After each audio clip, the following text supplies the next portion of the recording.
tatrabahuin niyo ako sa ibang bansa. Wala naman po akong alam na mapapasukan doon. Kung hindi ka pakakasal kay Temyong, ipapasok kita ng DH agency na kakilala ko para mapaghinhawa mo naman kami.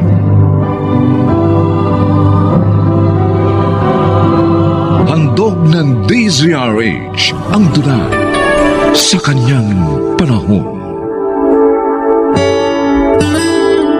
May pagkakataon na ang hindi pagtanggap ng tao sa kanyang mabait na nakaraan ay nagbubunga ng kapahamakan sa kanya at maging sa mahal niya sa buhay.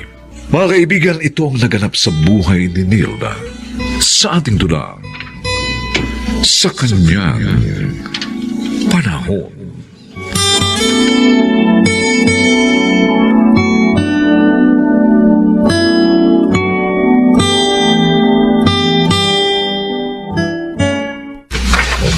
Malapit na akong makatapos sa pamamalansya. Magpapahinga muna ako bago ko asikasuhin yung iba pang dapat na linisin dito sa bahay. Ate Nilda, lansyahin mo nga itong isusot ko mamaya.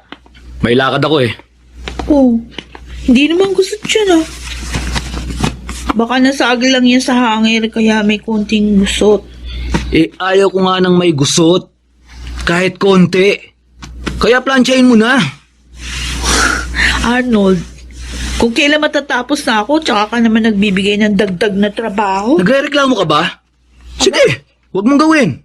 Isusumbong naman kita kay inay pagdating niya.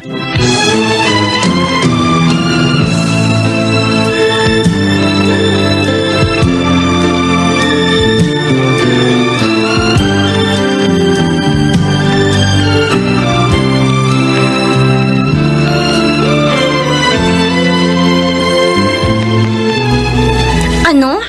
Mag-overtime ka na naman, Nilda? Sayang din kasi yung dagdag na kita, Edith. Kailangan ni na ina yun. Yan na naman ang narinig ko sa'yo. Sila na lang ba ang iisipin mo? E tignan mo nga yung sarili mo. Dalaga ka pero bihirang-bihira ka makabili ng mga bagay na gusto mo. Gaya ng mga damit, sapatos sa kailangan mo. Talagang ganun. Ako lang ang nagtatrabaho sa aming tatlo. At ako pa yung nagpapaaral kay Arnold. Oh, tapos, sub-sub ka na naman sa trabaho. Eh, inaalila ka pa nila. Edith, Pasensya na hindi ko gustong saktan ng feelings mo. Nasabi ko lang yung matagal ko nang napapansin. Mula pa na maging magkaibigan tayo. Edith, Parang hindi ka mahal ni Aling Anita. Buti nga nung boy pang stepfather mo Natapos mo high school. Pero buhat nung pumanaw siya, lalo ka pang naghirap sa nanay mo. hindi ako nagsasawang idalangin sa Diyos na magbago rin sa akin si inay. Kaya nga bilib ako sa iyo Kung ako ang napunta sa katayuan mo, matagal na akong lumayas dyan. Ano ka mo, Apo? Buntis na ang nobya mo. Opo, Lolo Masyong. Ano ka ba naman, anak? Ba? Papaano? Sa halip kasi pag-aaral yung asikasuhin mo, pakikipag-date ang ginawa mo. Nay, huwag niyo na akong sermonan. Kailangan ko pong pakasalan si Ellen. Baka patayin ako ng tatay niyang pulis pag hindi ko ginawa yun. Ano? At pulis pa palang ama niya. Opo. Naku, wala ka na talagang kawala. Sayang ang pag-aaral mo. Tiyak na malulungkot at masasaktan ang ate Nilda mo. Dahil siya nagpapaaral sa'yo. Baka magalit pa yon. Wala naman siyang karapatang magalit, Itay. Ha? Dahil hindi naman siya magulang ni Arnold. Ate lang siya, no? Hindi mo may alis yun sa panganay mong anak, Anita. Nagpapakahirap siya upang mapagtapos si Arnold. Pagkatapos ganito lang palang mangyayari. Lolo, inay, huwag na kayong magtalo. Pag-usapan na lang natin ang gagawin natin pamamanhikan sa kanila. Siya. Sige. Ano pa nga ba magagawa natin? Kesa naman may mangyari pang masama sa'yo. Teka, saan kayo kukuha ng pampakasal sa kanila? Kay Nilda ho. Siya may trabaho Naku, kawawang Nilda. Lahat na lang ng bigat sa kanya mo ipinapapasan. Oh, Itay, baka naman ho nalilimutan nyo. ha? Ako po ang unang nagpasa ng bigat. Maipanganak lang siya. Kaya tama lang ho, na siya naman ang bumalikat sa amin.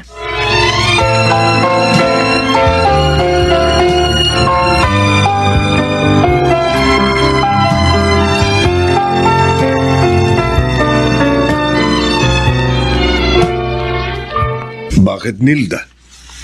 Hindi mo ba nagustuhan ng regalo kong damit na maganda? Ay, okay naman ang maganda. Mahal pa nga ang bili ko dyan. Ang totoo po, Mang Tem, yung maganda nga yung regalo nyo. Pero, nakakahiya po eh. Dahil, ilang beses na kayo nag-aaksaya ng pera para ibili pa ako ng mga regalo. Ayos lang yun, Nilda. Alam mo naman ang dahilan kaya ako ito ginagawa, di ba? Opo. Kaso, talagang wala pa sa isip ko yung pag-ibig. Isa pa, para ko na kayong tatay.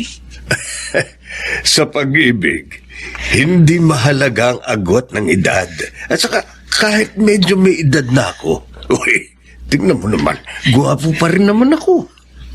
Ha? Pwede. Bakit ganyan ang mukha mo?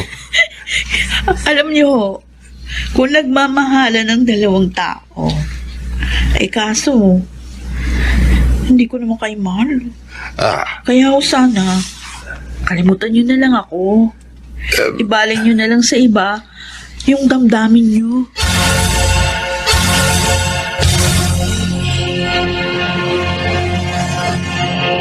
Yun ang sinabi ni Nilda, Anita.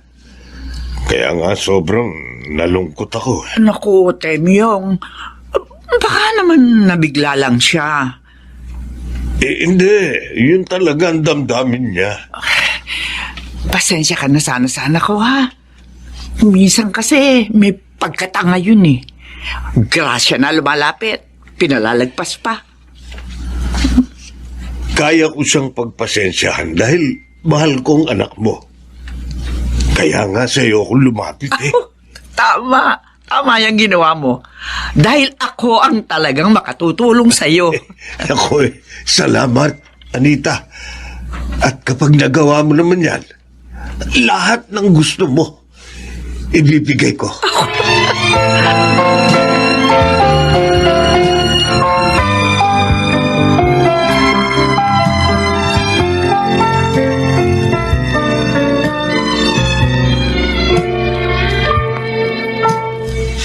Ano pong sasabihin niyo sa akin, Nay? Maldita ko! Bakit niyo naman ako sinampal? Bakit mo binastos si Temyong? Ha? Bakit? Ay! Tama na po, Nay! Hindi ko naman siya binastos. Anong hindi? Maayos ko naman po sinabi sa kanya yung nararamdaman ko. Para na hindi na siya umasa. Gaga! Biyaya na yung lumalapit sa'yo, tinatapon mo pa? Mayaman si Temyong! Mahahango ka niya sa kahirapan at maging kami! Ayoko sa kanya. Hindi ko ayaw naman mo? siya mahal. Beste pagmamahal yan! Hindi mo naman maibibili ng panglamon yan! Ikaw, makinig ka! Makinig ka! Magpapakasal ka sa kanya o mag-a-abroad ka? Ha? Pagtatrabahuin niyo ako sa ibang bansa? Ano sa manon? Wala naman ho akong alam na mapapasukan doon. Kung hindi ka pakakasal kay Temyong, ipapasok ng DH agency ng kakilala ko para mapaginhawa mo naman kami. Si Aling Anita naman? Walang kamala-malasakit sa'yo. Dahil lang ayaw mong pakasal sa isang lalaking para mo ng ama, gusto naman itapon ka sa abroad, guminawa lang sila ng kapatid mo? Hirap na nga ako, Edis. Lahat naman ginawa ko para mahalin ni Inay. Pero bigo pa rin ako. Pinagbabayad niya pa rin ako sa kasalanan na hindi naman ako may gawa. Ha? Anong ibig mo sabihin? Ang tatay ko yung first love ni Inay. Pero nung mabuntis siya ni Itay, bigla na lang daw nawala ang itay ko. At sa'yo'y binubuhos ng nanay mo ang galit niya sa tatay mo? Oo. Noong una, tinitiis ko lang. Pero ngayon, hindi ko na kaya, Edith. O, edi iwan mo na sila. Para matutong magbanat ng buto si Arnold. Hindi yung may asawa na't lahat. Asa pa rin sa'yo. Baka iskandalahin ako ni Inay sa pabrika. Ay, naku, huwag kang mag-alala. May alam akong pwede mong pasukan. Tutulungan kita.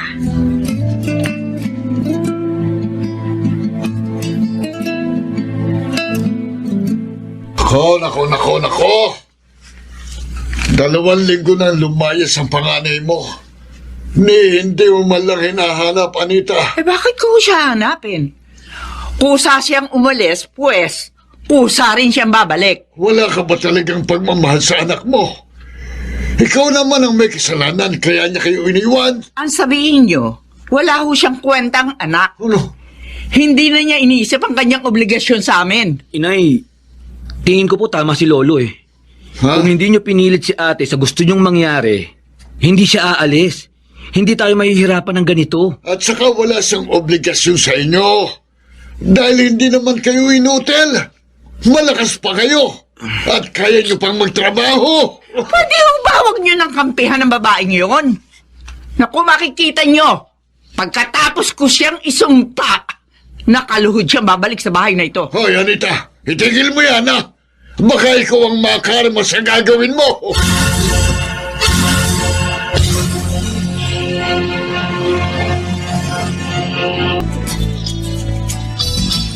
Wow, best friend. Ang ganda naman ng bahay niyo ni Briggs. Salamat. Ang baby ninyo ni Briggs nasan? Ay, nasa yaya niya, pinatutulog. Hoy, kumusta naman ang negosyo ninyo ng asawa mo? Maayos naman. Ay, ang bilis talaga ng panahon, ano? 6 years nang nakalilipas mula nang umalis ka sa atin. At sa pagsisikap, nakapagtayo ako ng karinderya. Hanggang maging maliit na restaurant ito at mapalago namin nung ikasal kami ni Briggs. Ang galing, ano? Oy, may balita ka ba kina Inay? Ay, oo, syempre. Alam mo talaga nagpunta ako sa lugar ninyo. Kahit na nga matagal na rin kaming umalis doon. At nalaman ko na nasa ospital pa lang hipag mo. At si Ali Anita. Ha? Bakit? Nasisayan pala sa pangalawa mong pamangkin ng asawa ni Arnold. At si Ali Anita naman, kailangan daw operahan dahil may bukol sa matris.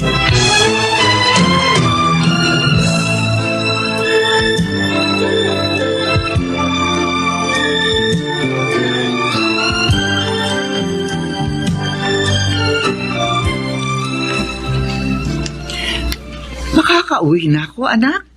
Hindi lang po kayo, Inay. Maging ang asawa ko. Ang ibig bang sabihin, mayroong nagbayad ng bill namin? Opo. Pero malaking halaga yun na. Sinong may mabuting puso ang tumulong sa atin? Sabi po ng doktor, darating daw po siya ngayon. May pumasok. Kumusta po kayo, Nay? Arnold? Ate Nilda?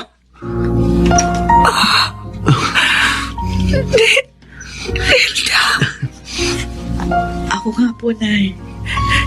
Ikaw ang nagbayad ng bill namin? Opo. Patawad po dahil iniwan ko kayo noon. Kasi hindi ko po talaga kaya. Kami ang patawarin.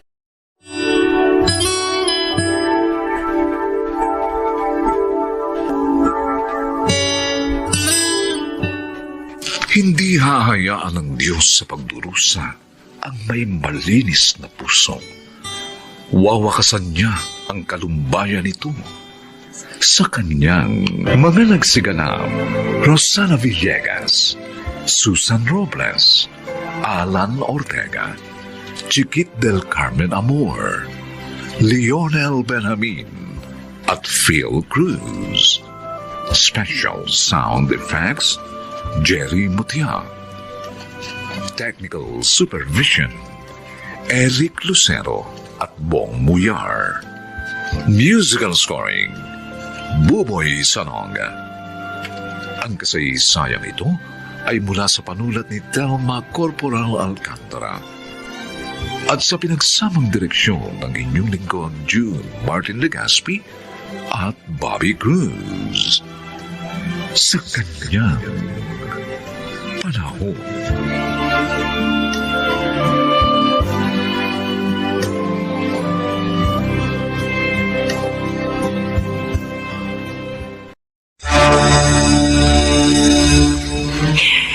Iho, hindi mo dapat ginawa yun.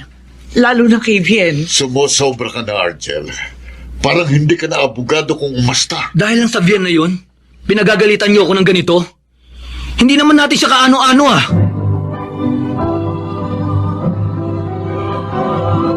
Handog ng DZRH ang dula sa kanyang panahon.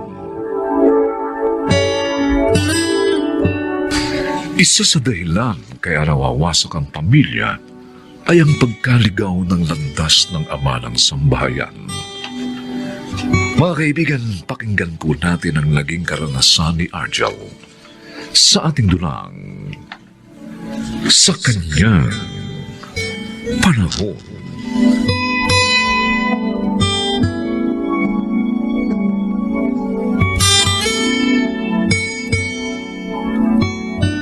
Esmer, malalim ng gabi.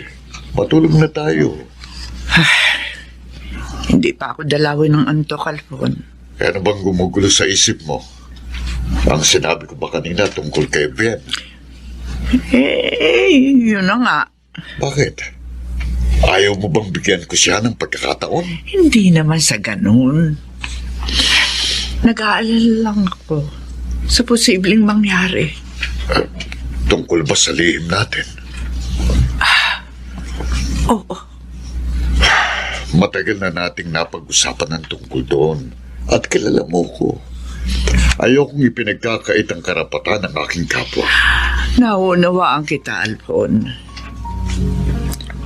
Sige. Ikaw ang bahala kung gusto mo siyang kunin bilang driver mo. Mabuti nga yun para may alalay ka. At nang hindi ka masyadong napapagod sa pagmamaneo.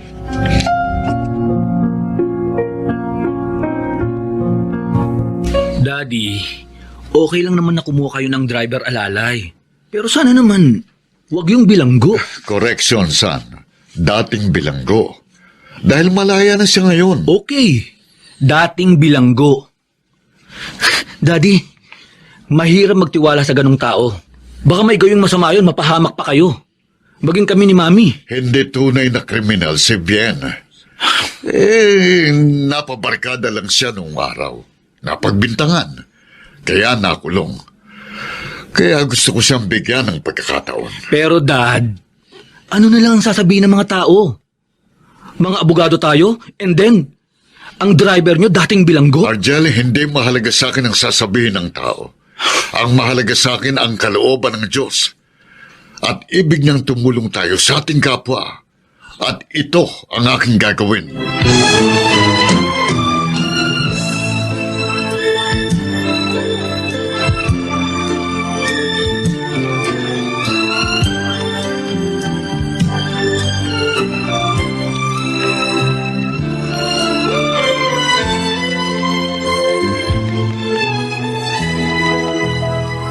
Oh, ito ang bahay namin. Bien, maupo ka. Ay, salamat po, Sir Alfon. Daddy, sabi ko na nga kayo ang dumating eh. May kasama pala kayo. Oh, yes, son. Siya si Bien. Ang sinasabi kong magiging driver, alalay ko. Bien, si Argel. Ardel, kumusta ka? Daddy, alis na ako. May pupuntahan po akong kliyente. Oo, sige. Mag-iingat ka, iho.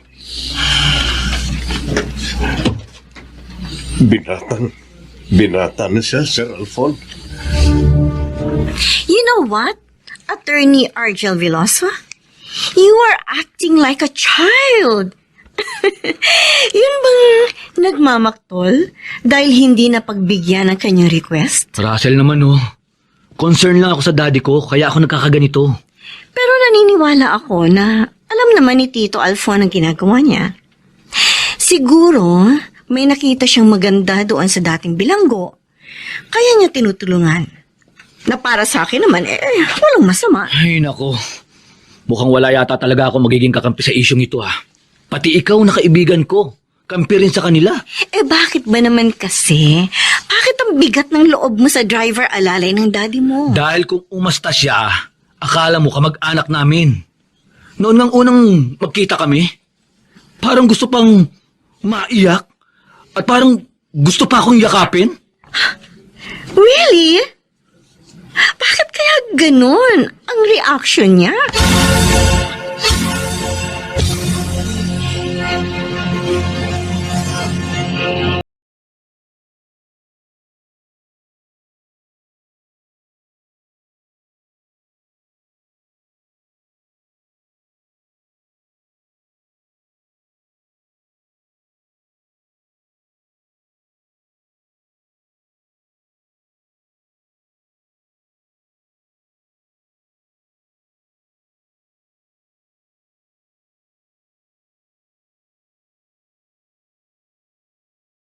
Matagal ka na bang katulong ni na Sir Alfon, Nena? Ay, oo, Vien. Mga 8 taon pa lang si Argel, narito na ako. Nagtagal ako sa kanila dahil mababait naman sila, lalo na sina Sir Alfon at Ma'am Esmer. Si Argel, mabait ba siya? Mabait din naman. Kaya lang may ayaw ako sa kanya. Mahilig sa alak. Napapansin ko nga rin yun. Lagi siyang lasing kung umuwi. Kahit naman nung hindi pa siya abogado, ganyan naman yon. At hindi siya mapigilan ni na Sir Alfon? Ay, ganun na nga. Pero hindi naman siya magulo pag lasing na. Kaya lang kung minsan, dahil sa kalasingan, kung saan-saan na lang siya nakakatulong dito sa bahay. Para tuloy hindi abogado tingnan Hindi dapat ganun si Argel. Baka siya mapahamak. Maraming tao ang napapahamak kapag nasa espiritu na ng alak.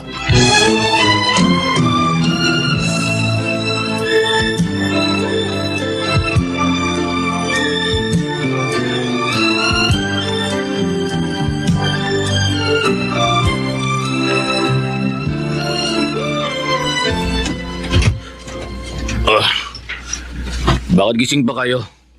At saka, bakit kayo nagbukas ng pinto? Nasaan si Manang Nena? Sinabihan ko na siya na ako na lang ang magbubukas ng pinto para sa'yo. Para makapagpahinga na siya. Ginabi ka na naman. At tulad ng dati, nakainom ka na naman. Naglilibang lang ako para mabawasan ang stress ko sa trabaho ko. Anak, baka madisgrasya ka sa ginagawa mo. Maraming tao na ang napahamak dahil sa espiritu ng alak. Bakit ka ba nakikialam? Si Mami nga hindi ako pinakikialaman Tapos ikaw, na driver, alalay lang ng daddy ko? At saka huwag mo kong tatawaging anak, ha? Dahil hindi naman kita ama! Argel, huwag ka namang sanang magalit. Nagmamalasakit lang ako sa iyo. Tama na! Hindi ko kailangan ng pagmamalasakit mo! Inaantok na ako! Umalis ka nga dyan sa daan ko! Bakit mo naman ako itinulak? Muntik na akong matumba. Pakilemero ka kasi! At nagsumbong pala sa inyo ang driver alalay nyo. Hindi siyang nagsumbong, kundi si Manang Nena. Si Manang Nena? Oo. Nakita niya at narinigan lahat. Iho, abay hindi mo dapat ginawa yon, lalo na kay Bien. Sumusobra ka na, Argel. Parang hindi ka na abogado kung umasta. Dahil lang sabihin na yon, pinagagalitan nyo ako ng ganito? Hindi naman natin siya kaano-ano Alfon, Hayaan mo ko, Esmer. Dapat nang malaman ni Argel ang lahat. Sabihin nyo na, Daddy. Ano ba ang dapat ko malaman? Ang lalaking nilalapastangan mo ay ang tunay mong ama! Hindi. Masamang biro yan, Daddy. Yun ang katotohanan. Nakulong ang iyong ama 3 taon ka pa lamang. Dahil sa kasalanan ng isa niyang barkada na siyang napagbintangan. Hindi. Isa akong ampon? Argel! At dahil doon, naghirap at nagkasakit ang iyong ina. Hanggang sa ipaampun ka sa amin bago sa tuluyang namatay. Pero kahit ganon, anak, nakita't nalaman mo naman, di ba? Minahal ka namin. Hindi ito totoo! Argel! Hindi!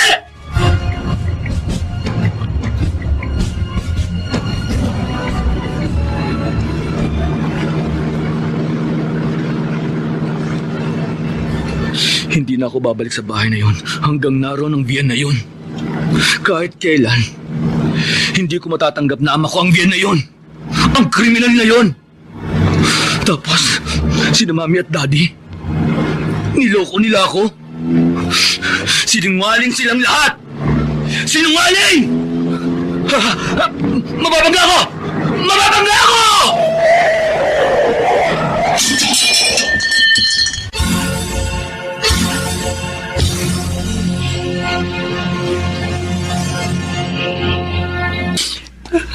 Argel, anak, kumusta na pakiramdam mo? Medyo nanghihina pa po, mami. Grabe disgrasyang inabot mo, anak. Kinailangan kang salinan ng dugo. Nagkataon naman, naubusan ng dugong katipo mo ang ospital. Salamat na lang, may nagmagandang loob na katype mo ang dugo. Kaya nakaligtas ka, anak. Dapat ko po pala siyang pasalamatan. Sino po siya, mami? Daddy? Si Bien, anak. Ano po? Ginawa niya po yun. Kahit hindi ko siya matanggap bilang ama. Oo, iyo. Dahil mahal ka niya.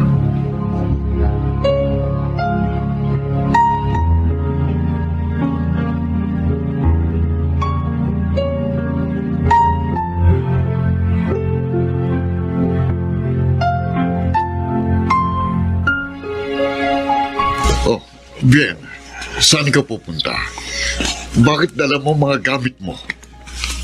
Aalis na po ako, Sir Alfon. Total, nakita ko na po ang aking anak at magaling na siya. Oh, hindi ka naman namin pinaalis. Pero, galit po sa akin si Argel. Hindi niya ako matanggap. Ayoko na pong maging dahilan pa ako para maging magulo ang inyong pamilya. Oh, Sapat na po sa akin na nalaman kong nasa mabuting kalagayan na si Argel.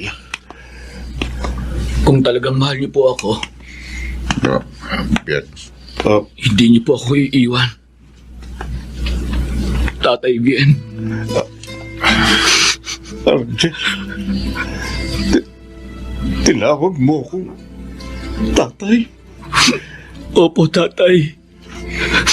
Ngayon, nauunawaan ko na po ang lahat. At tinatanggap ko na po kayo bilang tunay kong ama.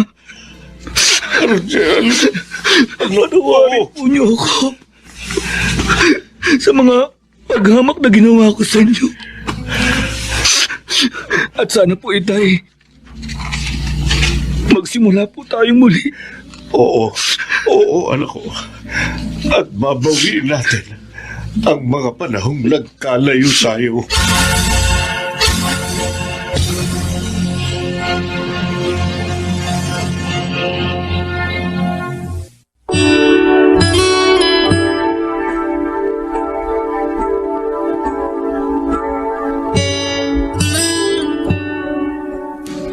Tunay na mabuti ang Diyos maging sa taong nagkasala at nagsisi. Hindi niya itinutulot na maging hadlang ang madilim na nakaraan sa maliwanag na kasalukuyan sa kanyang panahon.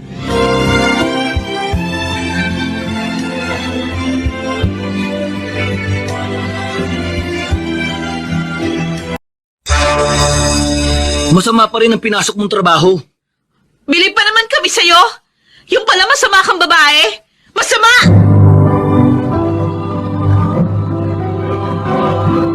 Handog ng DZRH ang dulang sa kanyang panahon.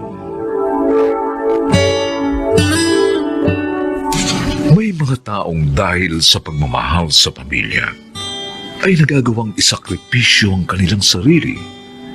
Ganito ang naging karanasan ni Olive sa ating dulang sa kanyang panahon.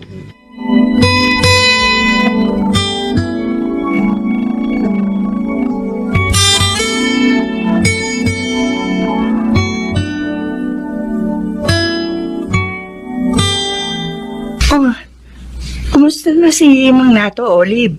Ligtas na siya sa panganib, Rachel. Salamat sa'yo. Bakit sa akin? Dahil ipinakilala mo sa akin si Nestor. Kaya nagustuhan niya ako at tinulungan. Ay naku, bruha ka. Ikaw ang nagsakripisyo, no? Kaya wala kang utang na loob sa akin. Buti, hindi nagtanong si Glenn kung saan galing yung perang ginagastos mo. Ay naku, nagtanong si Myla. Sinabi ko na lang na pinautang mo ko. At babayaran ko sa'yo ng unti-unti kada sweldo ko. Ang galing talaga ng kaibigan ko. Naging bida tuloy ako.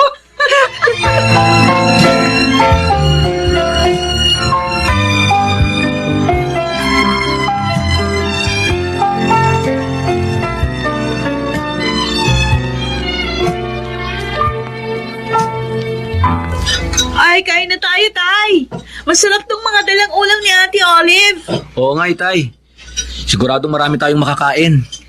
Nasaan bang ate ninyo at nang makasabay na natin kumain? Kumain na raw po siya, Itay. Magpapahinga na lang daw po siya. Kasi masakit po ang ulo niya. Ang bait talaga ng ate ninyo. Lagi tayong naaalala. Ay, ako totoo po yan, Tay. Binigay na nga niya yung 1 week allowance namin ni Kuya Glenn eh. Mo. Para daw kahit mawala siya ng pera, naulan niya ng bigay para sa amin. Kaya kayong dalawa ha. Huwag niyong pasasamayin ang loob ng ate niyo. Mag-aral kayong mabuti. At huwag niyo siyang bibiguin. 2 weeks tayong mawawala? Bakit? Saan tayo pupunta? O hindi sa Baguio at sa Boracay, dear. Doon tayo magre-relax. Ganun ba? Oh, bakit parang nalungkot ka? Hindi ka ba natutuwa na makakapasyal ka? Bibili kita doon ng mga gamit mo. Pati pamilya mo. Ipamimili din natin para may pasalubong ka sa kanila. Masaya naman ako na makakarating ako doon. Kaya lang, iniisip ko kasi kung ano sasabihin ko sa kanila. Alam mo naman na lihim sa kanilang tunay kong trabaho. Pati na yung relasyon natin. Yun lang pala eh. Madali lang yan. Sabihin mo, isinasama ka ng boss mo para i-promote ang mga produkto ng kumpanya niya sa probinsya. Wow! Bongga ka talaga, girl. Ang gaganda ng mga damit at alahas na ibinibigay sa ni Nestor. Ang swerte mo talaga. Ay, ewan ko ba kung swerte nga matatawag ito. Bakit yung ganyan ang sinabi mo? Kasi alam ko namang mali ang pakikipagrelasyon ko sa kanya. Ginagawa ko lang ito upang matulungan ang pamilyang kumupkup sa akin at nagmahal. Kaya nga bilib ako sa'yo, Olive eh. Hindi lahat makakaya yung sakripisyong ginawa mo. Lalo na hindi mo naman kadugo si Mang Nato. Inampung ka lang nila nung maulila ka. Pero kahit ganun, tinrato nila ako ng mabuti at minahal. Sana lang kung dumating ang panahon na malaman ni Tatay Nato ang lahat. Sana maunawaan nila ako at mapatawad.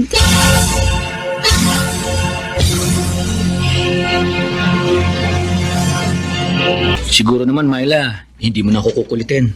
Dahil sinamahan na kita sa paghanap ng materials para sa project ng grupo nyo. Ay, oo naman, Kuya Glenn. Kasi naman, yung mga kasama ko, hindi sila pwede ngayon.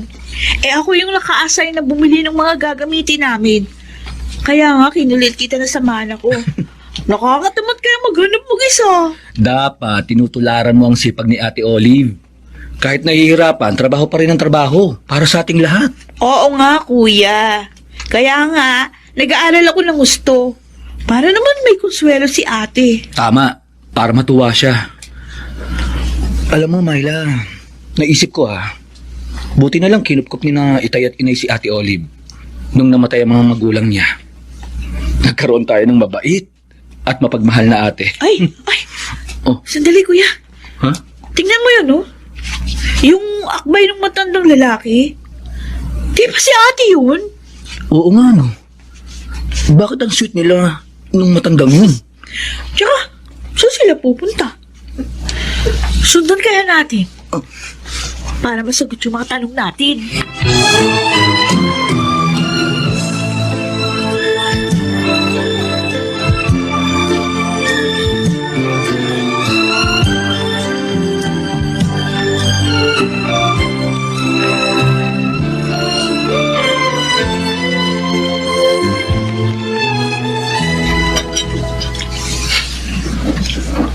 Ayaw namin kumain.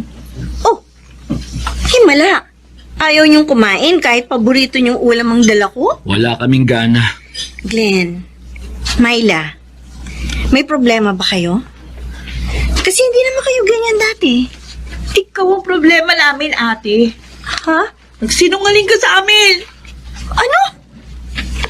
Hindi kita maintindihan, Myla. Akala namin promo girl ka sa isang malaking kumpanya na malinis ang trabaho mo. Oh, Yun pala, may sugar daddy ka? Glenn, nakita namin kayo sa mall, ha? Habang akbay ka ng lalaki na kasing edad na ni Itay. At sinundan namin kayo. Nakita namin ang lahat. Kaya hindi ka na makapaglilihim pa.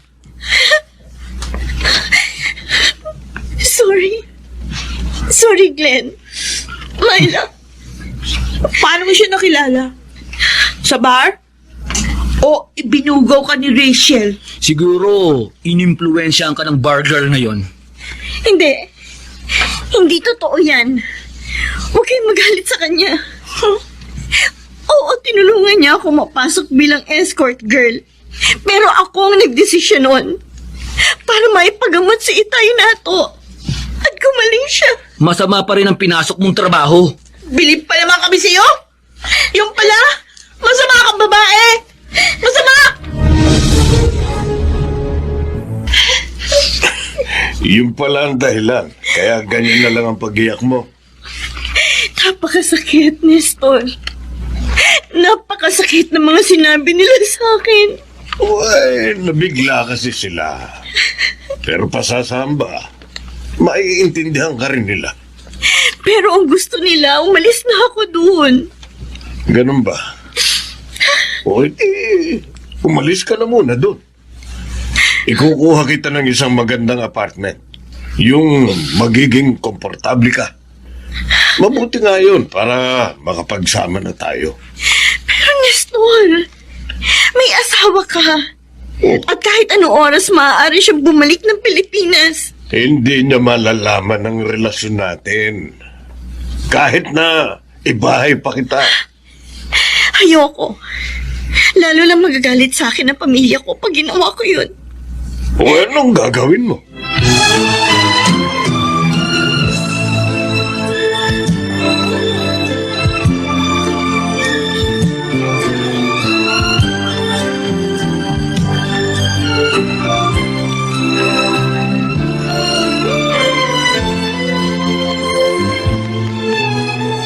Mga anak, pwede ba tayong mag-usap Tungkol po saan, Itay?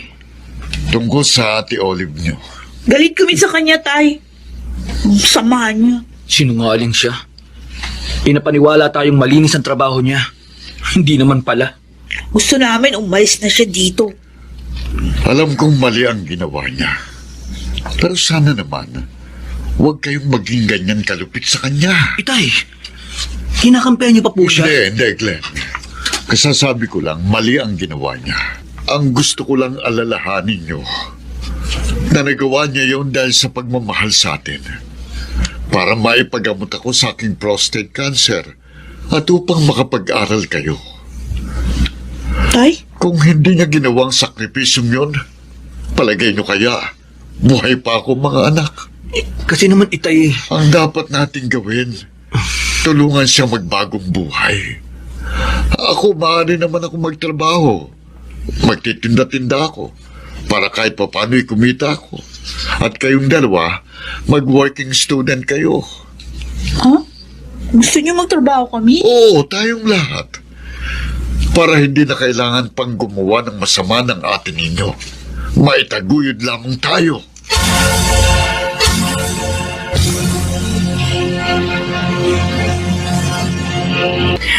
Oh, best friend, ito magiging kwarto mo paglipat mo rito sa bahay ko. Nilinis ko na to. Salamat, Rachel. Isa ka talagang tunay na kaibigan. Talaga bang tuloy na yung pag-alis mo kina Mang Nato? Oo. Hindi pa rin ako kinakausap ni Glenn eh. Galit pa rin sila sa akin. Si Tatay Nato lang ang kumakausap sa akin. Dahil yun sa nauunawaan ka niya. Mahal ko sila, Rachel. Itinuring ko na silang pamilya ko. At napakasakit sa loob ko. Ang gagawin kong pag-alis doon. Ay, sana naman mabuksan na isip niyo na Glenn at Myla. Maunawaan nilang labag talaga sa loob mo ang pagpasok sa trabahong yun. Tatay Nato, saan niyo po dadali ng mga balot at itlog na maalat na yan? Ito, ititinda ko sa harap ng bahay natin, anak. Po? Bakit po? Para kahit papano'y kumita ako. Makatulong sa mga gastusin dito sa bahay. Malakas na naman ako eh. Ikaw lang itong ayaw akong pagtrabahuin eh.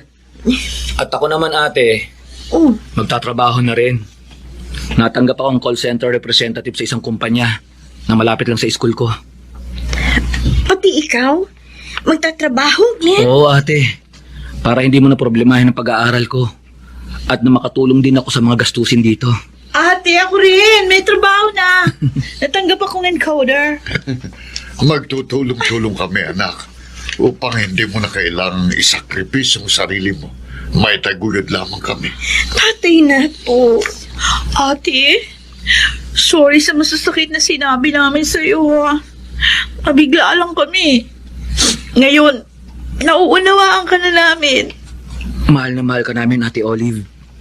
Kaya gusto namin makapagbagong buhay ka. Sana sundin mo ang pakiusap namin. Salamat sa Diyos. At hindi na kayo galit sa akin. At salamat din sa inyo lahat. Mahal na mahal ko rin kayo. Hayaan ninyo. Ngayon, sisimulan ko na ang pagbabagong buhay.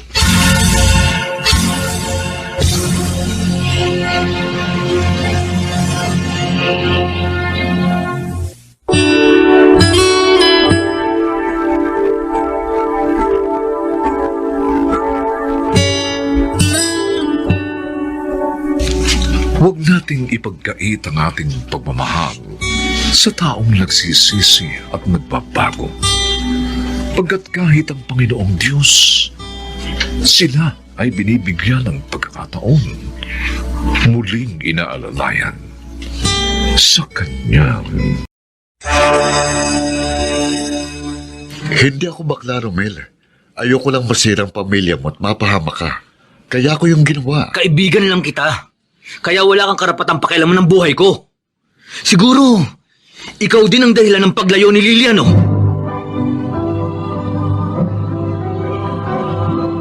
Handog ng DZRH ang dula sa kanyang panahon. May mga taong matapos mahulog sa pagkakamali ay nagsisikap na magpakabuti. Ginagamit ang kanilang buhay sa pagliligtas sa kanilang kapwa sa tiyak na kapahamakan. Mga kaibigan, narito po ang naging karanasan ni Oscar sa ating dulang sa kanyang panahon.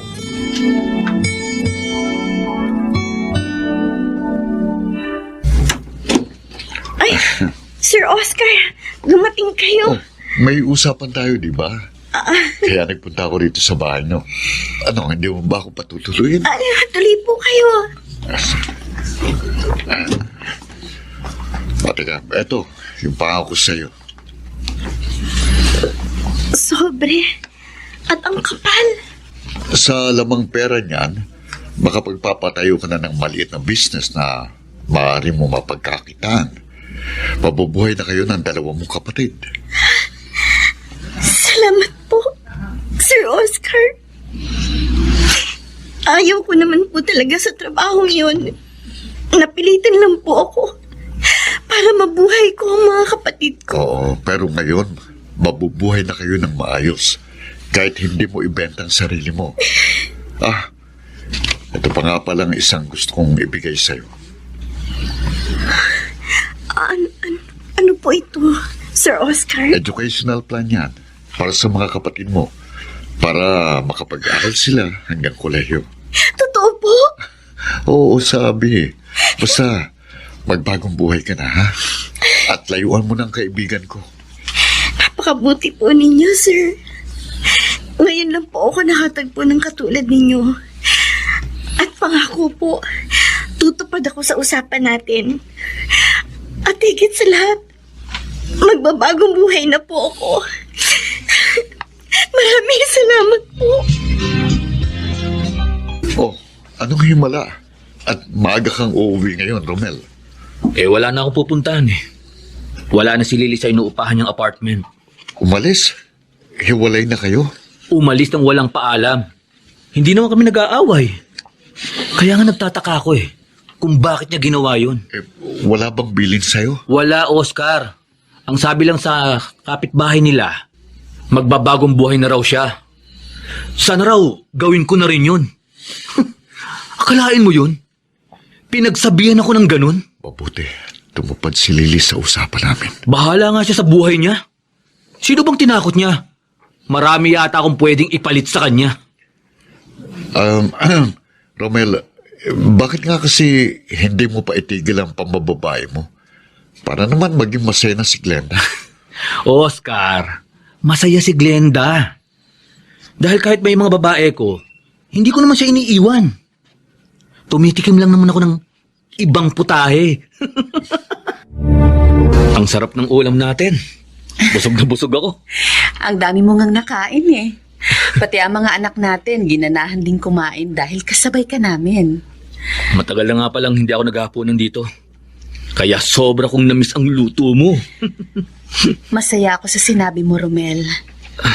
Sana, simula na ito ng lagi mong pagdi-dinner dito sa bahay. Sana, simula na ito ng pagbabago mo.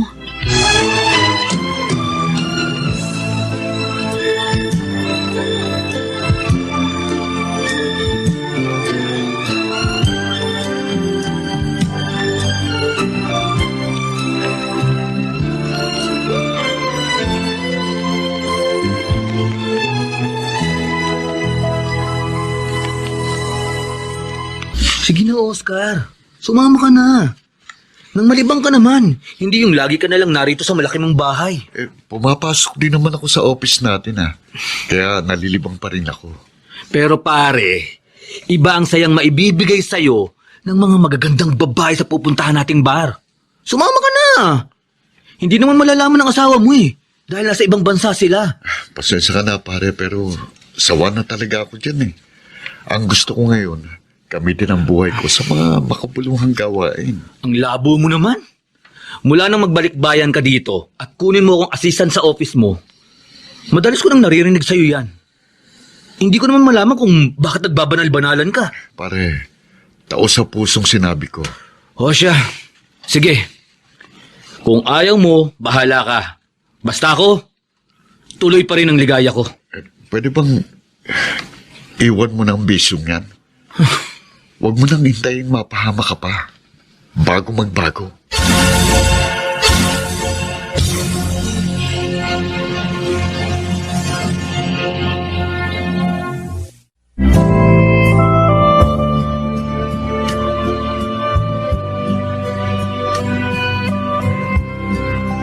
Ipagpatuloy natin ang pakikinig sa kasaysayang tampok sa araw na ito.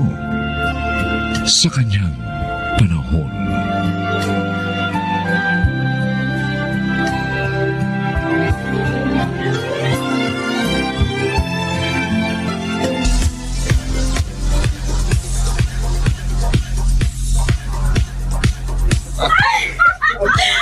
Akala ko hindi ka na darating eh. Hindi pwede yun, Eva. Nangako yata ako sa'yo. At saka, kulang ang araw ko pag hindi kita nakasama. Talaga lang ha? Ilan na ba kaming sinabihan mo ng ganyan? Ikaw lang. Sa'yo lang talaga ako naloko ng ganito. Ano? Payag ka na bang mailabas kita? Sure. If the price is right.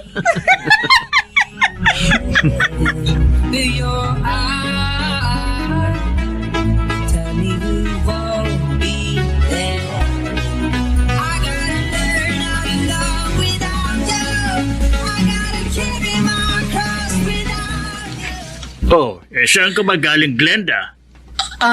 Sa isang kaibigan po, Itay. Nagsisinungaling ka. Alam ko. Ayan, oh. Namumugto na yung mga mata mo. Sinundan mo si Romel, ano? At natuklasan mo na may babae na naman siya. Itay. Glenda, kung hindi mo na kaya, bumitaw ka na. Handa akong tulungan kayo ng mga apo ko.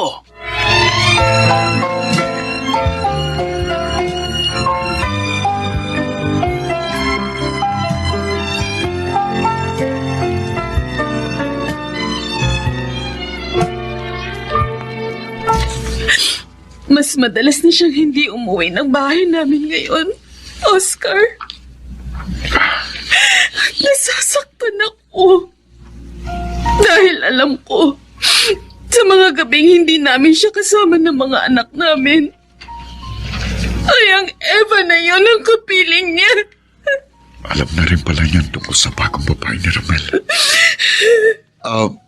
Glenda, paano mo nalaman ang tungkol sa Eva na yun? Sinubaybayan ko si Romel. At doon ko nalaman ng lahat. Ano? Mabuti, hindi mo sila iniskandalo. Mahal na mahal ko si Romel, Oscar.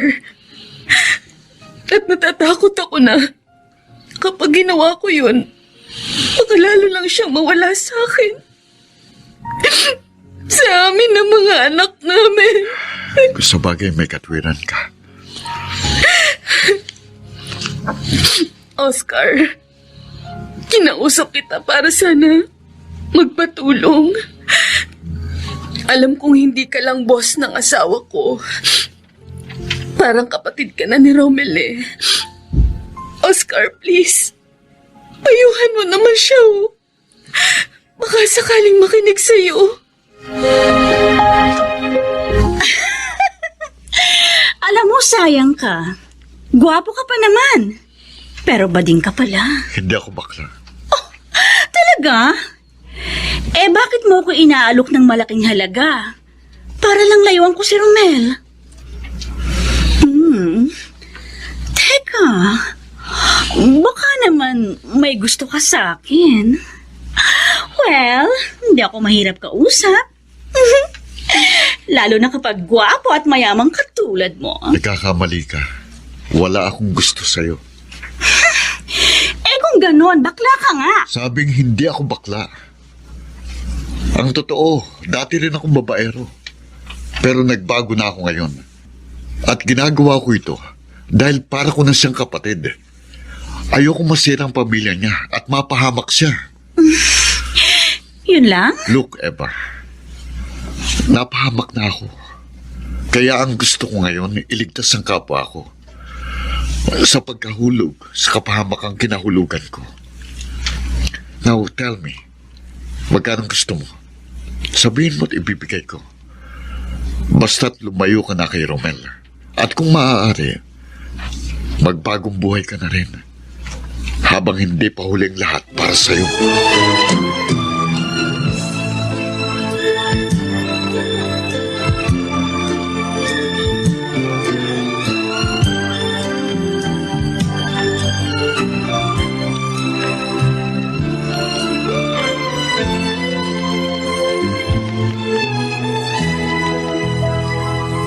Bakit mo ginawa yun, Oscar? Bakit? Bakit binayaran mo ng malaking halaga si Eva para iwan ako? At nagsumbong pala siya sa'yo. Inabutan ko siya habang paalis sa bahay na inupahan ko para sa kanya. Kaya napilit ko siya magtapat. Sabihin mo nga, bakla ka na ba ngayon? At gusto mo ako, kaya mo ako inihiwalay kay Eva? Hindi ako bakla, Romel. Ayoko lang masira ang pamilya mo at mapahamak ka. Kaya ako ginawa yun. Kaibigan lang kita! Kaya wala kang karapatang pakialaman ng buhay ko! Siguro, ikaw din ang dahilan ng paglayo sa akin ni Lily, no? Oo, ako nga. Ano? Sinuntok mo ako. Yan ang bagay sa'yo. Pakilimero ka kasi! Nakikialam ako dahil ayokong mangyari sa iyong naganap sa akin. Romel, may sakit ako nakakahawa. Nakuha ko dahil sa pambababae ko sa ibang bansa. Anong ibig mong sabihin? May AIDS ako. Hindi. Hindi totoo yan. Totoo, Romel. Walang dahilan para magsinungaling ako sa'yo. Yun ang dahilan. Kaya iniwan ako ng pamilya ko. Kaya nag-iisa akong namumuhay ngayon dito sa Pilipinas.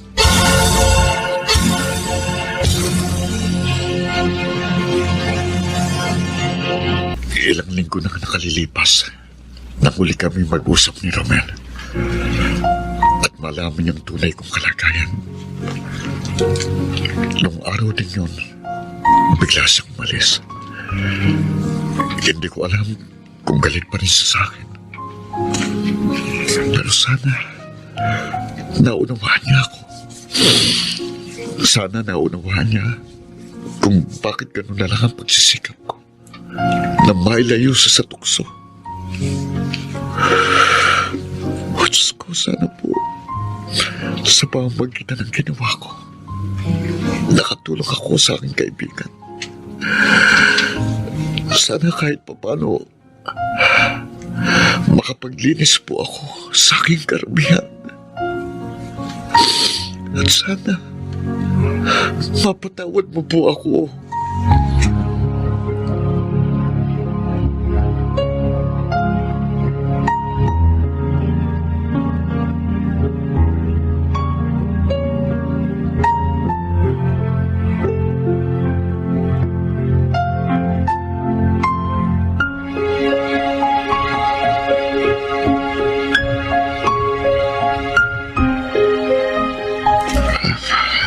Romel, Glenda. Nasabi sa akin ni Romel na ilang linggo ka nang hindi nagre-report sa office. May sakit ka raw. Kaya sumama ako sa pagdalaw niya sa'yo. Sinabi sa akin ng sekretary mo ang pagkakasakit mo. Kaya narito kami ngayon.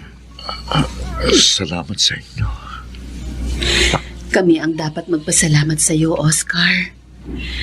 Dahil sa pagmamalasakit mo, hindi tuluyang nawasak ang pamilya namin. Higit akong dapat magpasalamat sa iyo. Dahil iniligtas mo ako sa kapahamakan. Oscar, isa ka talagang tunay na kaibigan. Kahit sarili mong kabuhayan ginamit mo, mailigtas mo lang ako. At hindi ako matulad sa sinapit mo. Nang umuwi ako rito sa bansa natin, malungkot ako. Bikong-biko. Dahil nga sa pagkakaroon ko ng AIDS at pag-iwan sa akin ng pamilya ko. Pero nang makita kita at malaman ko mga ginagawa mong paglalayaw, nakita ko sa iyong sarili ko at naipangako ko gagawin kong lahat para maimulat ka sa mga pagkakamali mo.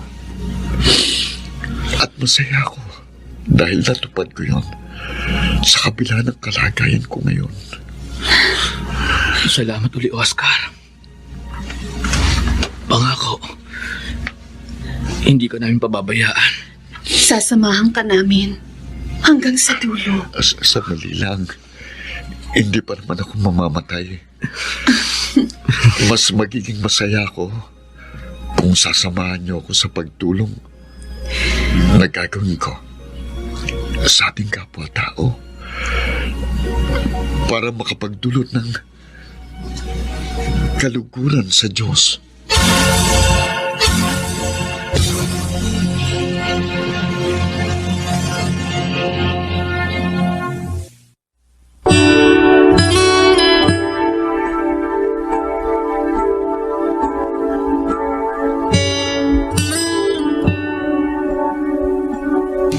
Mapalad ang mga taong nakapagsisi at nakapagbago. Kahit sa mga huling sandali ng kanilang buhay, madarama nila ang katiwasayan ng damdamin, maging ang pagpapatawad ng Diyos sa Kanyang panahon.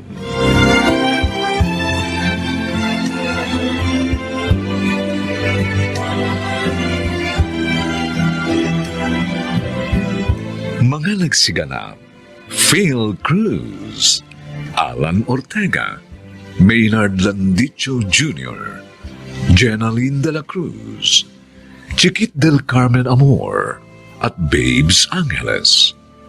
Special Sound Effects, Jerry Mutia. Technical Supervision, Eric Lucero at Bong Muyar. Musical Scoring, Buboy Sanog. Ang kasaysayang ito ay mula sa panulat ni Thelma Corporal Alcantara at sa pinagsamang direksyon ng inyong lingkod June Martin Legaspi at Bobby Cruz sa kanyang panahon.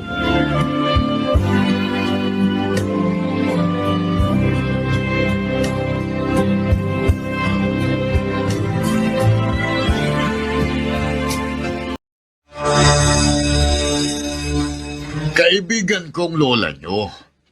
Kaya ako siya tinutulungan. Kung bakit kasi ayaw niyang sumama sa trabaho ko eh. Kung sumama na ba siya, edi hindi kayo nahihirapan ng ganyan. Kumbinsihin niyo nga ang lola nyo para matapos ng paghihirap nyo.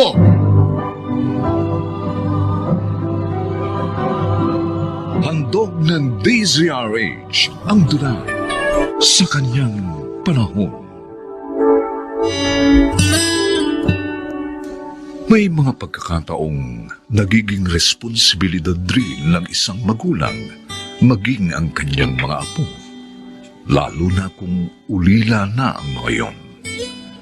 Mga kaibigan, narito po ang naging karanasan ni Iska sa ating tunang sa kanyang panahon.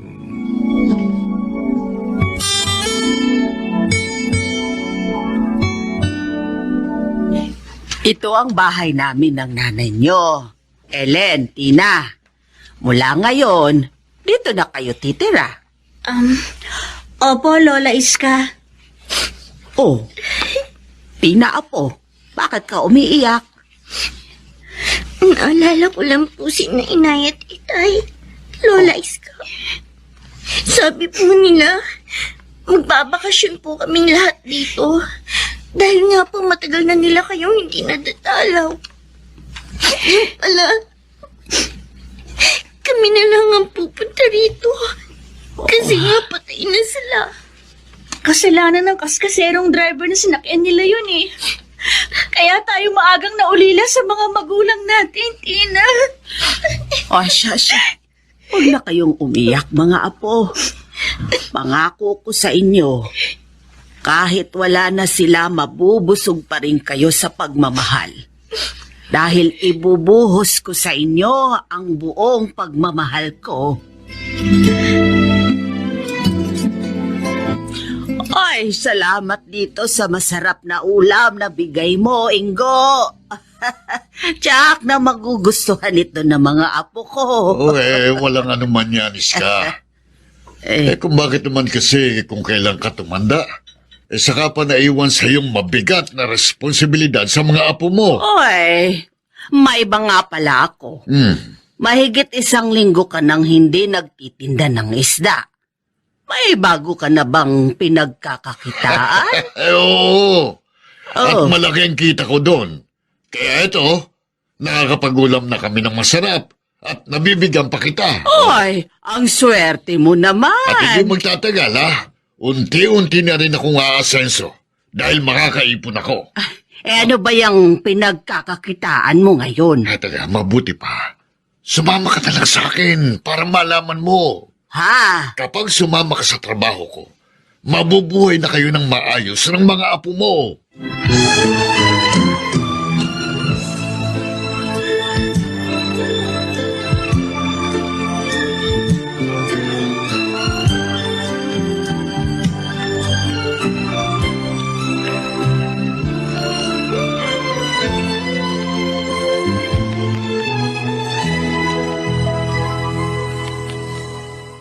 Ano?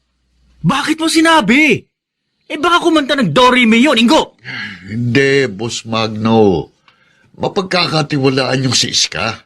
Pero hindi mo na kumbinsi, di ba? May takot daw siya sa Diyos Sobrang maka-Diyos.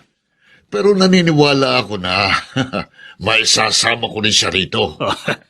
Kung sa bagay, kapag nahirapan na siya sa buhay nila, siguradong kakapit din sa patalim yun. Tama, boss. Kaya patuloy kong ipakikita sa kanya ang pag-asenso ko. Tama. Para maakit ko rin siya sa trabaho natin.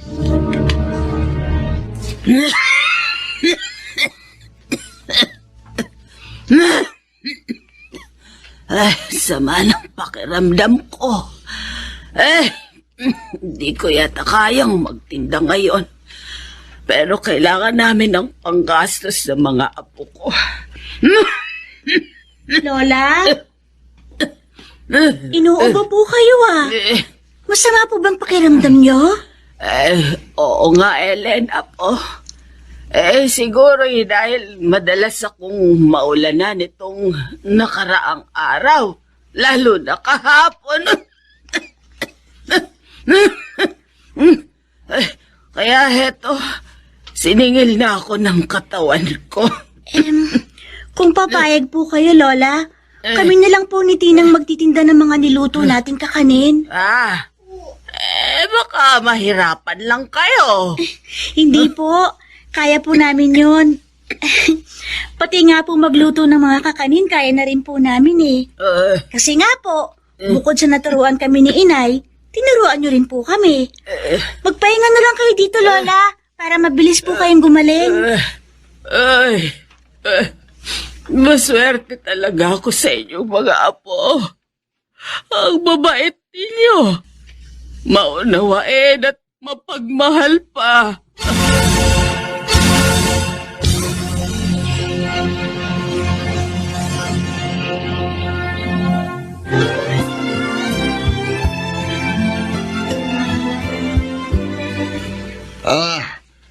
Kayo na naman pala ang nagtitinda ng kakanin dito, Ellen. Tina.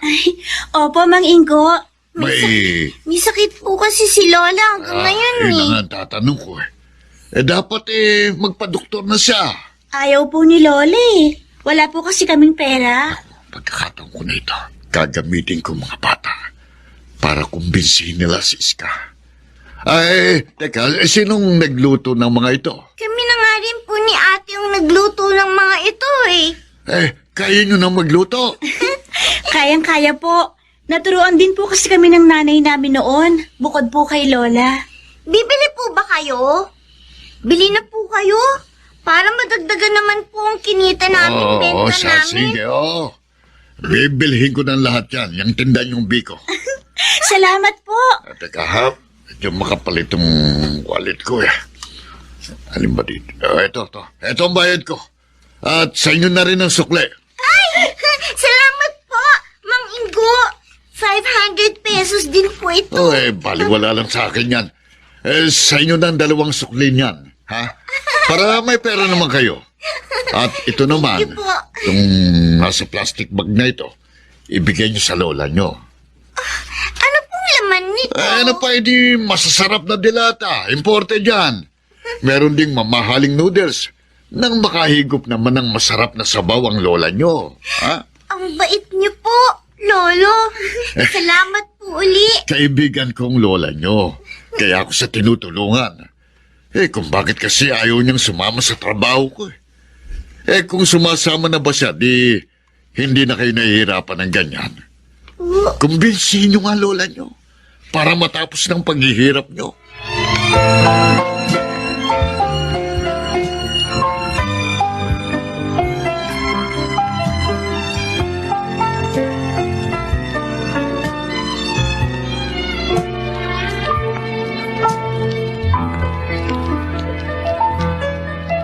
Ilang minuto na ako rito. Pero hindi pa rin namamalayan ng dalawang dalagitang ito na narito ako. Kasi busy sila sa pag-aaral ng kanilang leksyon. Nakakabilib sila. Nagtitinda ng mga kakanin habang nag-aaral. Sana marami pang tulad nila na masipag sa pag-aaral. Ay, may tao pala. Kanina pa po ba kayo? Medyo iha. Kapatid mo ba itong kasama mo? Opo. Nakakabilib naman kayo. Nakukuha niyo pang mag-aral habang nagtitinda. Kailangan po kasi namin natulungan ng lola namin. Kasi po may sakit po siya eh. At kailangan din naman po namin mag-review para po hindi kami bumagsak sa test namin. Ako nga pala si Richard. Tawagin niyo na lang akong Mang Richard. Kayo, anong pangalan niyo? Ako po si Ellen, Sir Richard. Ako naman po si Tina, ang bunso po sa aming dalawa. Sabi niyo, tinutulungan niyo ang lola niyo dahil may sakit? Nasaan ang parents niyo? Patay na po sila eh. Opo. At ang lola na lang po namin ang kumukup-kup sa amin. Ano nga po palang bibilin niyo?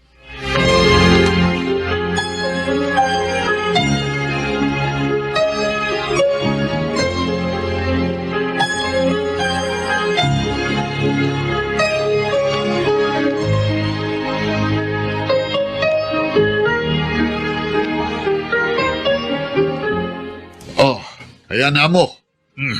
Malaki na naman ang ingreso ko sa inyo. Kaya nga natutuwa ako sa iyo, Ingo. Malakas ka nang magbenta ng droga. Nasanay na ako sa inyo eh. Okay naman, di ba? Dahil mas malaki na kayo ng kita mo. O, di ba? Siya nga pala. Kumusta yung kaibigan mo na isasama mo dito? Hindi ko pa siya nakakausap, Boss Magno. May sakit pa rin eh. Pero pasasaan ba't may sasama ko rin siya dito? Siya nga pala. May isa pa akong ipapadala sa iyo ngayon. Ha? Sayang din to. Dagdag kita mo. Areglado, boss. Walang kikila naman na ba? Kapulitin niyo! Boss Magno, mga alat, yari tayo! Diyos ko, salamat po sa inyo. Pinagaling mo po ako sa aking karamdaman. Pinahira mo pa po ako ng buhay at lakas upang patuloy na magabayan ng aking mga apo. Ay, sana'y tulungan mo po ako, Diyos ko, na maitaguyod ko po sila at mabigyan ng magandang kinabukasan. Sa kabila po ng aking katandaan at pangako po, lalo akong maglilingkod sa inyo, Diyos ko. Lola? Lola? Tina, bakit? Lola, may babalita po ako sa inyo. Balita? Ano yun? Si Mang Ingo po. Hinuli po ng mga pulis. Sabi po ng anak po niya. Ano? Opo! Nagtitinda raw po sila ng droga. Diyos ko! Yun na nga bang sinasabi ko? Kaya ayaw kong sumama sa trabaho niya. Kahit na nga malaki pa ang kita. Dahil masama yun. Masama po palang trabaho niya, Lola. Mabuti na lang, hindi po kayo sumama. Dahil ayaw kong mapahamak, Apo. At ayaw ko ring madamay kayo sa hindi magandang maaari kong sapitin. Kaya tiniis ko na lang ang kahirapan natin. Lolo, hindi po baling mahirap tayo. Basta magkakasama lang po tayo. Oo, Apo, Tina. Hindi tayo maghihiwa-hiwalay. At naniniwala ako, lalong hindi tayo pababayaan ng Panginoong Diyos.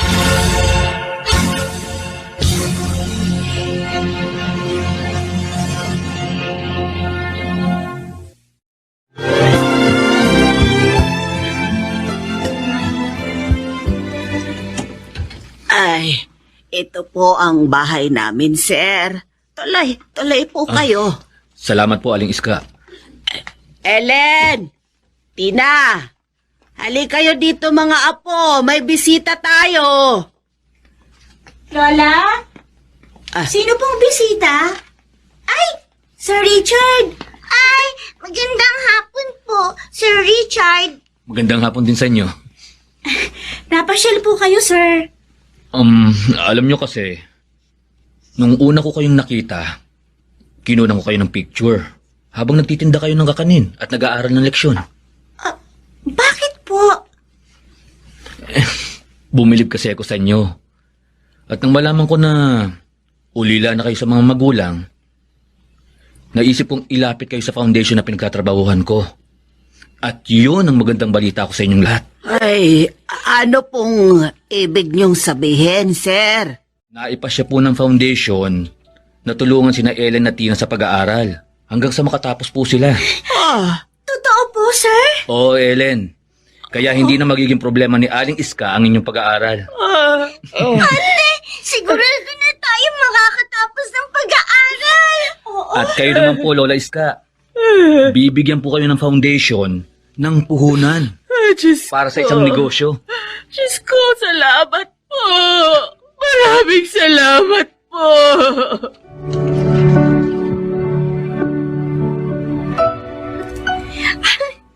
Totoo, ate? Ay, oo, Tina. Isa na akong certified public accountant. Ay, binabati kita, apo. Congratulations, ate. Ang galing mo.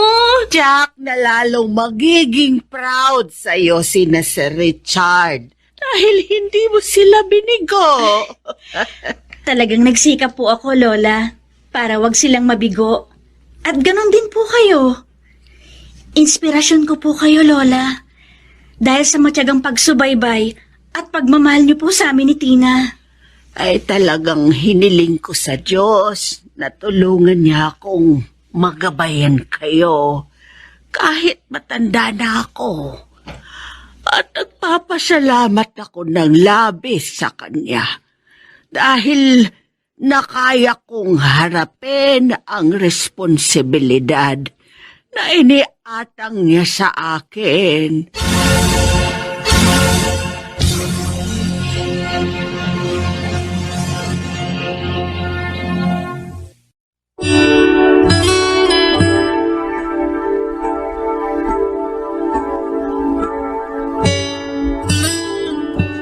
Dinirinig niya ang di nagsasawang manalangin.